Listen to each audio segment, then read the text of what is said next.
Thank you so much for joining. You're welcome. Lovely to see you. Guys, let's greet David with this with our traditional greetings of fire. And David, just feel like home here, and thank you for being here. Let me know when you need the slides. I'm going to be off the air and listening to you attentively. Okay, and I can put up the slides whenever you're ready, and I'd like to just talk through them, and then so you'll be sort of monitoring questions that come in as we go. And yes, if something comes in Russian, I will translate it. But if something comes up, I'll come back on air. But otherwise, I'm just off air. So. Okay, and while I'm here, will you be putting up the slides, or do you want me to do that on my side? Yeah. They are here. Here you go. Okay. That's not the first one, though. Yeah. Excellent. So enjoy, and thank you for being here once again. Oh, you're most welcome. Thank you. Well, welcome to everybody. It's always fun to be in these sessions where you know that wonderful people are sitting out there, but you can't quite see them. Yeah. So I'm most known as the founder of narrative coaching, but I begin to expand more and more of that work outside of the coaching space, as Kat earlier and Chris were sharing the need for us to kind of tell different kinds of stories, and particularly make space for more kinds of stories now that kind of bring out more of our shared humanity, as opposed to using our stories or mythologies to divide us. And so we work a lot in that space, both in organizations and with training coaches. But I just wanted to share a piece of that for you today, and actually give you a small practice you could do for yourself if you're brave to try it as we go. But it has a lot to do with this photo, which is a photo I took in Australia years ago. This is actually an undoctored photo. It actually looked like this when I took the photo. It was actually of a waterfall. And what I started to realize is that when you're looking at the waterfall with the human eye, all you see is kind of that shimmering color you sometimes get when sunlight's coming through falling water. You didn't really see the full spectrum of it until the photo was uploaded. And it started me thinking about how much intricacy and beauty and flow is available in stories that we don't notice because we're looking at them only from our limited perspective. And so one of the propositions of my work, which supports us here, is that the story has emerged in the moment, not so much a rehearsed story, but a spontaneous story like a client might tell you in a coaching session, emerges out of a variety of conscious and non-conscious spaces, both their own private experience, but also the collective experience. And so the story forms, and it has almost like an agenda of its own. And so part of my fascination over the years is trying to sort of get wiser about discerning what is this story doing here, and what does it want from us, and what's it calling us to attention for. And so we've developed a bunch of methodologies to help people to do that, to find the hidden beauty and color in a story that may not be apparent right away. And so, there we go. So one of the ways that we sort of teach people this is just borrowed from a bit of Buddhist teaching from a good friend of mine, Gregory Kramer. And we use this both for a coach in quieting themselves to be more present and not getting all ramped up about what to ask, but also for the client to notice more of their own experience. And so I'm just going to invite you to do this in a minute, but I want to just share with you, kind of what each of these is about. So oftentimes, because the pace of life just feels quicker and quicker, the first order of business in listening to a story is to quiet our mind. Otherwise, our mind wants to grab onto the story as if we know what it means. And then the more we quiet our mind, then our heart kind of relaxes. Oh, I don't have to defend myself. I don't have to understand it all right away. our mind can be more at peace. And when our mind is quiet, we start to be able to connect more to our own emotional core, our own values, but we also can do the same for the person who's telling us the story. And so, like, an example of this, why this matters so much, even already, is if you imagine you're having a disagreement or an argument with somebody you care about, you have an underlying connection that's sort of broken temporarily because your minds are agitated. Oh, you did this, or you said that, or you didn't do this, or you didn't say that, or you're up here. It's very hard to solve a problem up here because you've got your own stories playing out in your head about what's happening. So when we quiet our mind and go back and we can relax because we don't have to defend ourselves or win or be right, which is hard work, we actually start to connect. Oh yes, this is a person I love. This is a person who cares about me. Somehow we've gotten things off track. So that relaxation allows us actually to start to see more, feel more, understand more of what's actually really happening.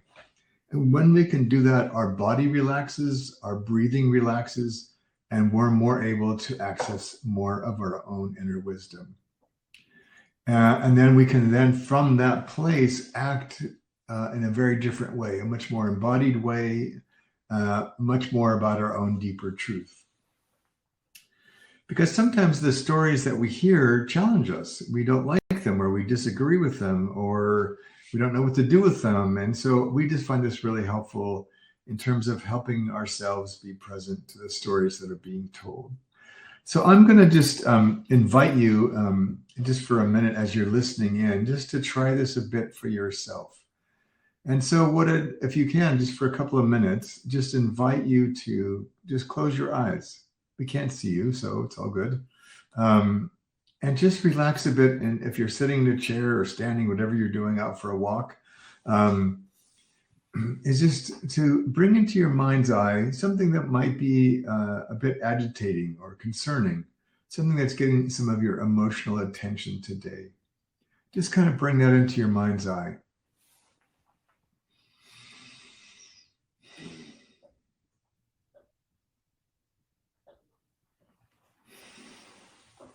I'd like to just invite you to use your breath just to let it be there, to quiet your mind and just allow yourself to be present to whatever it is you're thinking about at the moment. We'll just pause.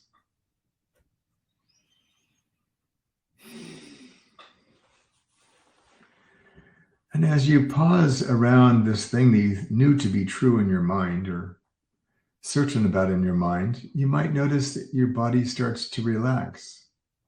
It doesn't need to have a death grip on this story. And if you can allow yourself to relax about whatever was agitating your mind and just let it be there, just notice what's happening to your heart. You might even want to put your hand there to feel, what does this bring up for me if I didn't have to defend myself or be right in this? And I can let my mind be quiet for right now. And just see if there's any sense of relaxation that comes over parts of your body.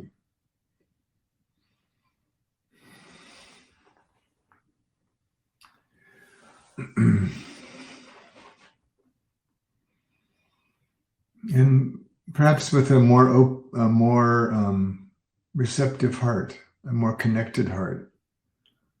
What might you see now about your original story that might seem different?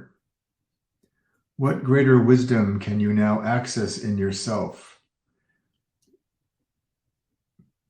Maybe your original story, you felt a bit of a victim in that story, or you felt righteous and justified in your story. And now maybe you can see, there's probably more to that than I was willing to look at in the beginning. So what opens up in you now that you can pause and relax? Just what do you see or feel now?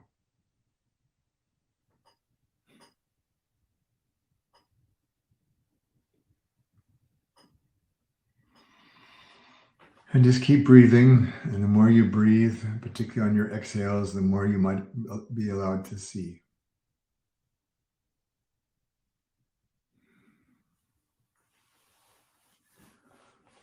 All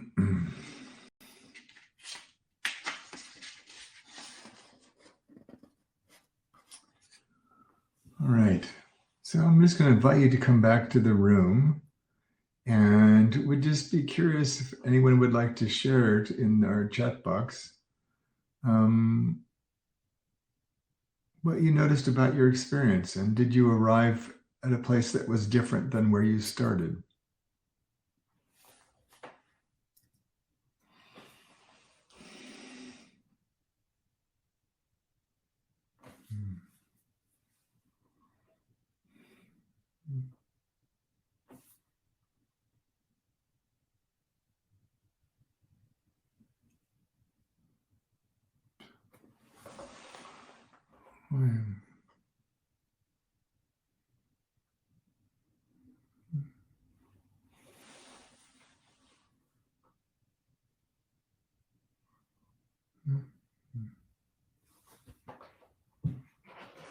We have one flame, I see.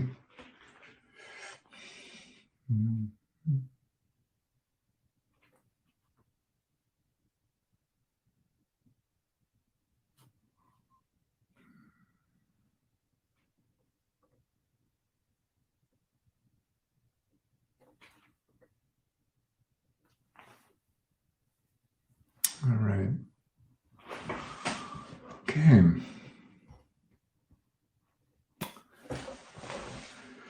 Okay. Nothing's showing up in the chat box. It's all good. Oh, there's Wait, Artem's coming David. back on. There's quite a lot showing up if you open it. So Vinod is writing loosened up Are you quite a sharing lot. something, Artem? I didn't hear you. Yeah, you're not getting my sound? I'm hearing your sound now. Yes. Okay. Just to be safe, you can choose English in the lower left corner. It will come through better. But people are getting a lot of comments out. We have Vinod loosened up quite a lot. Alexandria wants to eat the bread that was showing on the picture. Madina says that was powerful, and also he adds that I'm usually using a deep breathing 5 and 5 sec out of respiration for 6 times 1 minute. So an experienced practitioner. Excellent. Excellent. Just to be sure, do you see the chat? I do. I see the chat window, but I don't see any chat comments coming through on my side. Oh, try opening it in the upper right corner. If you wiggle the mouse around, it should appear. And there's icons at the top, all with Russian in them. So which other icons do I need? Yeah, the one that's with 2 messages like that, like this. Okay, got it. Okay, now it's open. Got it. Thank you. For some you see reason, the comments? I do now. I saw them before when Kat and Chris were speaking, but I did not see it this time for myself. I thought nobody loves me. Huh. No. Let's prove David wrong with the fires, just for the sake of it. My soul was crushed. Yeah. We are listening to you. We really are. Thank you. All right. Just a matter of getting the technology right. All good. Yeah, and so I just wanted to share one of our practices with you all in just a minute, but I'll let you just read this.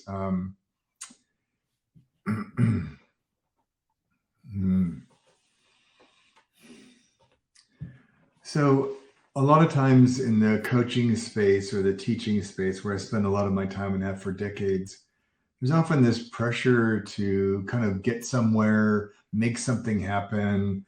And it's sort of like the analogy I use is, you have a beautiful garden, but then your friends call in the afternoon and say, hey, we're going to be in town. We weren't expecting to. How about if we get together at your house for dinner? And so then you're running around trying to get dinner ready for them. And you think, oh, it'd be so nice to have some flowers on the table. And you go out to the backyard and I've got some rose bushes. And you go there and you realize that all the roses are in that, like the one on the far left, they're just barely budding. So it would be like, the way we treat stories is often would be analogous to yelling at the rose bushes. I need roses for dinner. You need to blossom now. And so we find that stories are often subtle creatures, and people are often unconsciously to them. There's things showing up in the story that they're not even aware of there or why they're significant. It often shows up in their body language or their face before the words. And so we want to just sort of follow the natural rhythm as if this story is trying to come to life. It's trying to find its way. It's trying to get our attention. We find that often requires much more patience than we're used to. And so the process that I want to engage us in a minute is this one. So it's so easy when we're listening to somebody live. It could be a friend or a loved one. It could be a coaching client or another kind of client that we work with. And we can use the pause, relax, and open to help ourselves, because as you're going along, especially coaches get really enamored with all their great questions. After it becomes a very sort of subtle interrogation after a while, but we start to formulate it in our mind. Oh, I sense where this is going. I can ask questions to kind of move in that direction or to be helpful. But in reality, the story might want something else from us completely differently. And so a lot of what we teach in our work is to be able to listen for a story, for moments that stand out or markers in the story. It might have been a new gesture, a change in voice tone. It might be a word that seems really intriguing, like, why is this word here? A character that shows up that seems surprising. And then rather than trying to ask more questions to unpack that or understand that, we actually just stop and say, wow, here's a rose that's about to bloom. And there's sort of a descent, like going into that one word in the story or that one metaphor or image. I was talking a bit about, and with my students this week, about as part of a coaching conversation in a corporate cafeteria, the conversation ended up shifting to the woman's marriage, which was in deep trouble. And so we did marriage counseling using the salt and pepper shaker in the cafeteria. And that became a conduit for us to dive really deep into the relationship with, as opposed to asking more questions about it. So what we're after is, where does the client in the conversation need to go to serve what's being asked for in that conversation? And so I'm going to give you a chance to practice that in a minute, but I want to just give you an example of what this looks like in real life. So you have a client who says, I'm feeling stuck in my career, but I don't know why. Now, there's a lot of things in that small sentence. So you could choose to focus on the word I might say, so what's it like to hear yourself say that? You're asking the person to turn inward and reflect on their own experience as the narrator for that story. You might choose to inquire into the word stuck and really drive, so say more about stuck. We're not trying to fix anything or solve anything or get anywhere. We're trying to say that this character has showed up. This word has been chosen somehow. And we believe it is a portal to a much deeper understanding of what's going on. And you can see the two other keywords also generate possibilities. And so it's not like there's a right one or a perfect one. Any of those four highlighted words could generate a very interesting conversation. But part of our job is to start being more discerning about, there's the story as presented and the story as it's actually being created or lived. And we're just watching what is chosen subconsciously in real time to make its way into this story.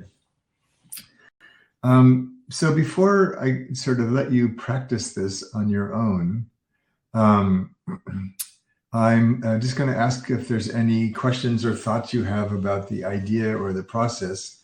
And then I'd like to give you a few minutes just to practice with this on your own.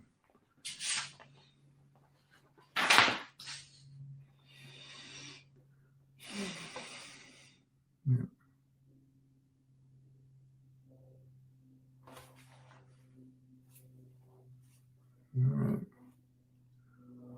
All right. Sounds good. Always like it. So here's what I'd like you to do. I would like you just to have a moment of quiet for yourself. Again, you could pick up the story you were thinking about in the first activity, or something else could come to mind to you. And just sit with it quietly and just sort of narrate what you're noticing in yourself to yourself. So you might notice, oh, I just feel some tension in my stomach when I think about this. I think it's bothering me more than I realized. And just sort of like to yourself, just free associate with this particular topic. And then if you notice that something that surprises you, like, wow, I just said that, but I can't believe I said that, or wow, I have a stronger feeling this than I realized. Rather than trying to go on, I'd invite you just to stop. We're just going to do this for a couple of minutes, but see what something grabs your attention and just stop there and let go of the rest of the story and just sit with that word or that. And you notice that your hands start doing something different, or you sense your voice is changing, or anything that causes you to say something is happening here. Is just sit with that, whatever that was, a word or gesture, etc.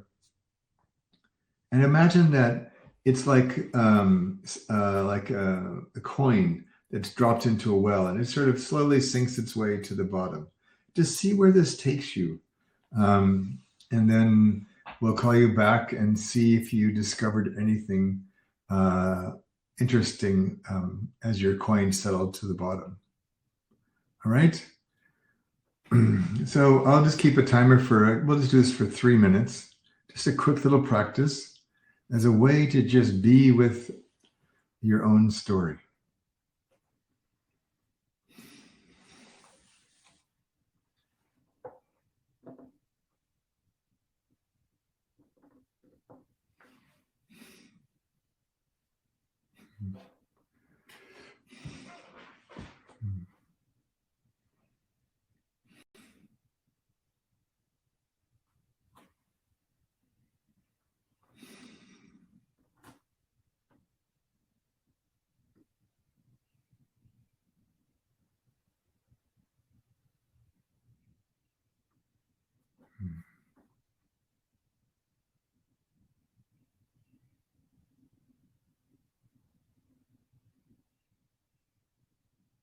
Hmm.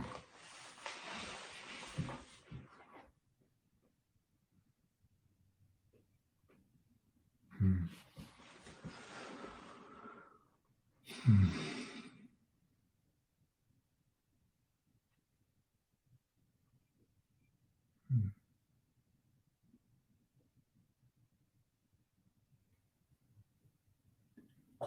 Hmm.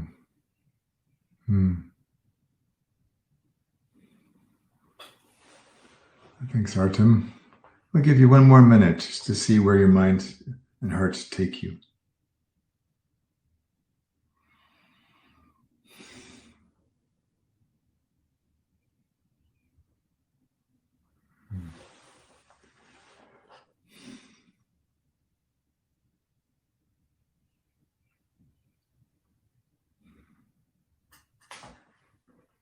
Hmm.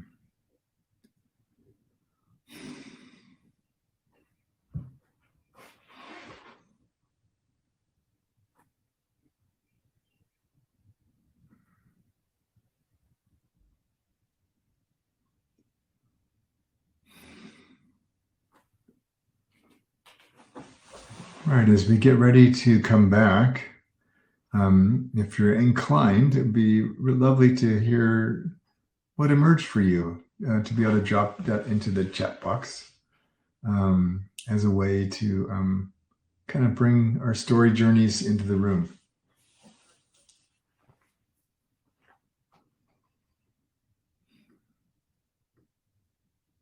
Yeah.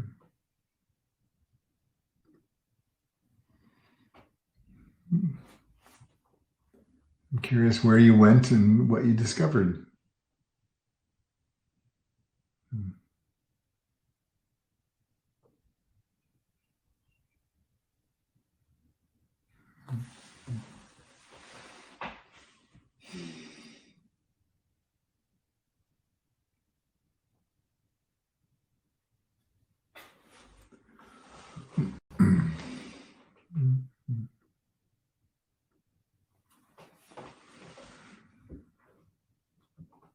Oh.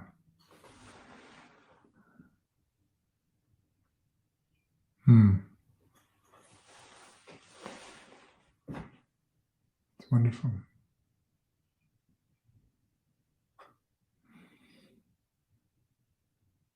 Hmm. Hmm. Yeah, so much more potential in this kind of focused state. What I find is it helps us to access more of our own unconscious self because we start to have sensations or we notice things sort of from the side, like through an object or a metaphor. It gives us a way to kind of engage something that emerged and kind of get a sense of what that might mean as opposed to the literal words.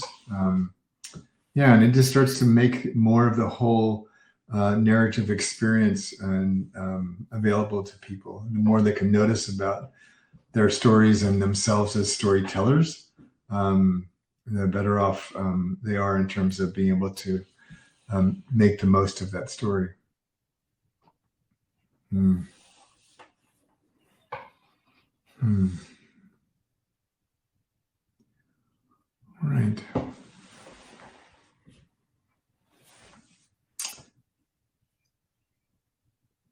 So this is all I've really sort of prepared for today. I want to keep this sort of small and more intimate and focused, especially sitting on these experiences. And now I guess we'd just like to turn it over and see if there's any questions sort of more broadly about story work that this is brought up for you that you'd like to talk about. Well, David, thank you so much. Thank you for letting this space be created where we just pause. That's a rare thing in itself, but yes, being guided in that state is even better. So thank you so much. You're welcome. While we're waiting for the questions, let me put some links to connect you with the audience of the conference, and you can write your appreciation or a question for David in the chat, or just press fire. Oh yeah, here goes. Okay. While we are at it, this is an interesting topic, and there are so many directions I want to inquire. But one of the things that was with me during this whole thing is this buzzing feeling as what am I doing? I primarily work with business people, and offering them such a deep state of focus on their story often leads, in my experience, to them being skeptical about, is this what am I doing? Like, I should be working right now. I'm not working. I'm just sitting in quiet and peace. What is this for? Is there any way to help these people permit themselves to stay in this state? Because that's a tricky one for me. Yeah, so part of it is helping. So which we do a lot of is teaching them small practices they can do. Like maybe they're feeling stressed, but they've got to go to an important meeting and be present, but their mind is preoccupied. Well, how to help them manage that? But one of the things I've found is that people often don't feel permission to do this at work. I do yoga after work, or I go to the gym after work, or whatever I do, and so as a result, we often end up with poor conversations and poor decision making. So one of the things I found it helpful for particularly managers and leaders is I just ask them to tell me a story about when was the last time you faced a decision that was difficult for you. And they might share that story. And then I would say, well, how did you come to decide what you decided about that?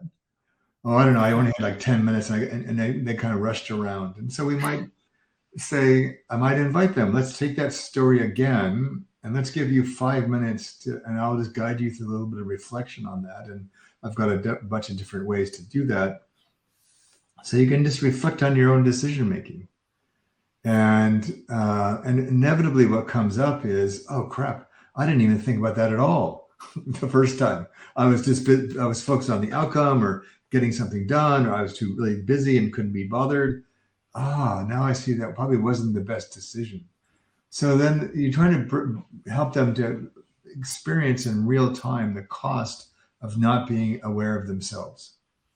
And so then you just ask them, so do you have other big decisions coming up? Yes. How could some of this be helpful to you?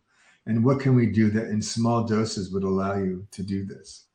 I had this funny encounter with a woman who was a C-suite leader in her company, and had a very exhausted assistant who was always running around after her. She was just packed, like 9 or 10 hours of meetings a day. And she was pulling her hair out. She goes, I need to have better meetings. My meetings are not good enough. And again, it would be tempting to jump in and help fix meetings, but that was not the issue. And so that was just a symptom of a bigger problem. And I said, well, tell me about your day. Well, I go to this meeting and that meeting, and they're all back to back, and they're all this amount of time. And so I've got no time to get my little other work done or even process what's happening before I'm in the next meeting. I said, that must sound very tiring. I said, who sets your schedule? I do.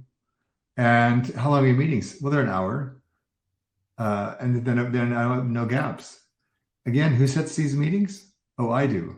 So here's a radical thought. Why don't you make your meetings 45 minutes? And she just burst. She darn near Peter in her pants. I think she was laughing so hard at herself. Well, of course, they're my meetings, and I'm the boss, so I get to decide these things. And if I gave myself 45 minutes and then I had 15 minutes to talk to my assistant, what's happening, maybe send a couple of texts that I might need to send, go for a walk, stare at the trees, who knows what. And people get so driven, and then they wonder why they're not performing well or not happy. And so we're not monks, right? We're not going to go off and have an hour to meditate, work every day. But there's just small things of even just like one breath. Somebody says something you don't like, and you've taken in air because you want to respond. So we teach our folks, when something comes up that's difficult, allow your first response be to exhale. Because when you exhale, you can't talk and you can't act. So you're just buying yourself a few seconds to like, how do I really feel about this? What do I really think about this? Do I really want to say what's on my mind right now? Probably not. And then you go, oh, okay. Then you find when the breath wants to come back, when you're finally ready to say something. So, yeah. Love it. I like how we were talking about story, but now it feels like, we're moving more to the meditation part of it, which is a great link to the next talk, but we're still here.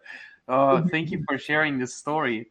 I guess everyone can, see themselves in this person. So. But stories need oxygen to breathe and they can't, if it's a lecture is not a story, right? Because it's just facts being thrown at us. A story has life. It has vitality in the room as it's being shared. And, as it's unfolding in some ways by virtue of how the audience is responding or not responding. And so if we suck all the air out of it by not really letting it breathe, then it often doesn't fulfill its highest purpose. And so meditation allows us to quiet our mind so we actually can hear more openly what's actually being said and be more aware of what's happening for us at that time. Yeah. Love it. Thank you so much. I like how you put meditation to work with the story tool, and thank you so much. This is incredible, guys. If you have any more questions to David, and if David stays, you can ask them in the chat, and I'll move to. We have some comments. Thank you very much. Thank you, David, for your skill to grounding from Eugenia. So appreciations are flying in. And David, I have one question that you've heard before, but let me repeat it for the record. A story is a lighthouse, and it can guide us from the danger, and the chain of lighthouses can guide us from dangerous waters overall. So what story would you like more people to tell to create more lighthouses? Yeah, I think I'm always fascinated by the intersection of compassion and candor. And so I'd like more stories of us being kind to each other, and even small kindnesses, but also more stories when we can just speak things that are true for us, and not having to load it up with all kinds of stuff, but just speak simply and directly from our heart. And, there's a lot of pressure sometimes in story work to be entertaining or engaging or powerful or less persuasive or something. That just feels like our ego talking. And so just thinking about simple stories, small moments that we can narrate differently. And so I'm always looking for, like, in a point of tension, even in my own personal life, in my relationship or with my daughter or friends. I just feel this an analogy of stories need oxygen. They need to breathe and they need to become what they're trying to become. And so if I'm in a moment and there's constriction of breathing, of story, of closing off the relationship, I'm always curious about how to help ourselves create more space in this story for it to breathe again. What can I do to open up a word that's now shut down? And it might be somebody says something that we just really disagree with.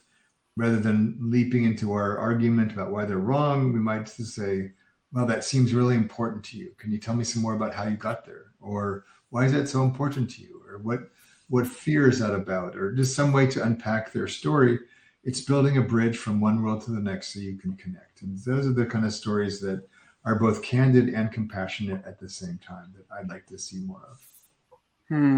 Yeah. Love it. Thank you so much. You're welcome. I can see the fire burning in the corner with your reflection about candor and compassion. That's a great mixture. Yeah. I hope we have more stories like this. And thank you so much for bringing your light to the conference. You're most welcome. Thank you for having me. All right. Thank you so much. All right. Bye. All right. We'll be moving to our next talk.